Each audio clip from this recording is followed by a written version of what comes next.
Jr. in 1865 was making the comment that people still do not have the fundamental right to vote in America. That's 100 years after the voting rights was given to slaves that were freed. So that's that notion of that. So we can see other possible improvements in race relations in America. The segregation is mentioned. We can see that we can drive any place from the East Coast to the West Coast, and if you want to get a place to live public accommodations are certainly free. You can speak and do anything that you want to, go into any store that you want to.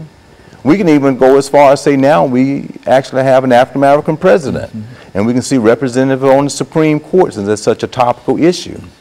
So there have been improvements. However, as we look at those improvements, we can also look at these disparities that I mentioned from my postdoc training through my PhD that are still very present, such as incarceration rates that you and I have talked about on the show many a times. Those disparities, if you look at Dr. McIntosh's piece, After Slavery, that so many people of African descent were incarcerated and then sold out or given out to owners to make money. Presently, when you look at the incarceration rate, you still see a large amount and the highest percentage of African American males that are in prison. When you look back at an earlier time period in our history, you can see that people were fundamentally lynched and killed. Well, today you say, well, how does race is so much a part and ingrained in the very fabric? Good. When you see someone that may in that institution may have broken the law and someone is shot, that in the subconscious of that person, they still might shoot a person 14, 15 more times. Now, if you just think about if you go hunting and if you shoot a deer or any animal, you might shoot them one time as a good shot is done.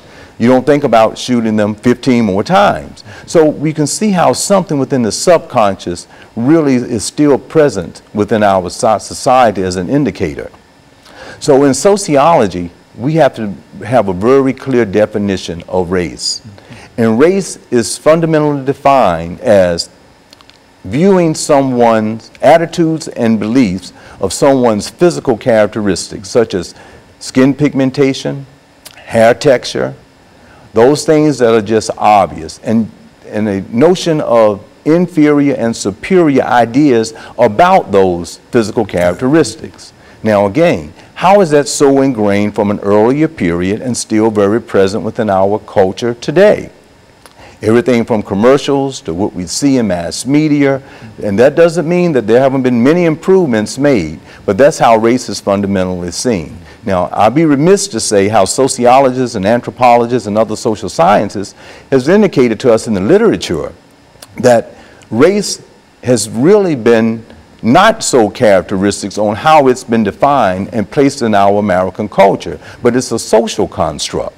Now, what does it mean by being a social construct?